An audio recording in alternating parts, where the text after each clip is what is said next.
Welcome everyone to another episode of Runners to You. I'm sure that most of you have heard of runners who are famous for running. But how about people who are famous and used to run? Let's take a look at some of the most famous people out there who made a name for themselves outside of the world of sprinting and distance running. Our first runner to you is Robin Williams. I want to tell you one thing. You don't really need cocaine to get really high, you know what I'm saying? Because there's another way to get really high and it's real cheap. Just run 26 miles. You ever see a marathon runner? You ever see the look on his face? It's the same look, like... Robin Williams was more than just a comedic genius as seen in hit after hit movie, such as starring as the classic Peter Pan in the unforgettable movie called Hook, as well as playing a key feature in the original 1995 Jumanji film. Williams was a standout runner as a youth, having ran a remarkable 157 800 meter while at Redwood High School in California. Williams can be found listed on the school's all-time list in the 800, 4x4, and 4x800 meter events.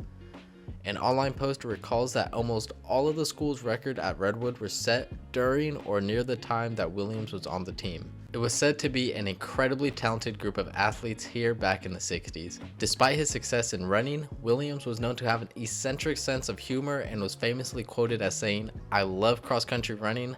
On a track, I feel like a hamster." This unique quote helps to encapsulate the humor and wit that Williams was known for, and it also helps to solidify his status as a comedic legend. Up next is the incredible and renowned escape artist Harry Houdini, who is often overlooked for his early success as a champion cross-country runner. Houdini is most well known for his daredevil-like feats, from escaping locks while underwater to mystifying tricks with cards and perception. Houdini's adult height of 5 foot 5 inches, coupled with the ability to hold his breath underwater for long duration, makes it no shock for him to have been an exceptional long distance runner. His achievements as a child were shocking and set him up to continue shocking people with future accomplishments as a world famous escape artist and stunt performer. Houdini's amazing physical abilities were undeniable, and it's no wonder that he was able to become a cross-country champion early on in his life. Following the great Houdini, we have Cheryl Crow. Cheryl Crow is now an accomplished singer-songwriter, but she has also had a notable athletic past. While attending high school in Missouri, Crow was an all-state track star, competing in the 75-meter low hurdle. Not only did she qualify for the state championships, but she also medaled in the event, a true testament to her commitment to sports and her skill in the track event. In her own words, Crow told Lifetime TV, "I was highly successful in track and field when I was in high school.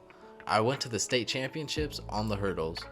Her athletic prowess and drive are found to be certainly admirable, especially considering the fact that she was engaged to one of the world's most notorious athletes, Lance Armstrong. Cheryl Crow is an impressive example of an individual who excels in both music and sports. Another master of an art who has a running background is Dana Carvey. Carvey is a beloved Hollywood star who has made many laugh with his iconic characters, such as Church Lady on Saturday Night Live and Garth in the Wayne's World movies. But did you know that he was once a talented high school runner?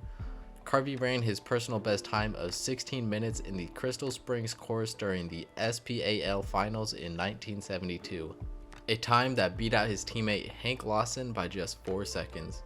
Although he may no longer be on the track, Dana Carvey's short-lived running legacy will live on. Lastly, we present one of the best athletes to have ever touched a basketball, Wilt Chamberlain. Chamberlain was an incredible and all-around athlete, dominating the track and field events and even moving on to become an NBA legend who still holds the title for the most points scored in a single game at 100 total. His prowess in the realm of track and field was astonishing. Here are his recorded PRs.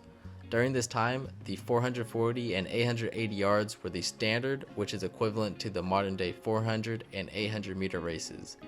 He was so dominant that he even won the high jump in the Big 8 track and field championships for 3 consecutive years. It's honestly mind-blowing to think that Wilt Chamberlain was a master of so many sports, and if he had tried pole vaulting or any other event, he would have likely been a master and amazing at that as well. I hope everyone enjoyed today's video. Please feel free to comment thoughts and suggestions for future content. As always, thank you so much for all the support, and I'll be seeing you guys the next time we bring runners to you.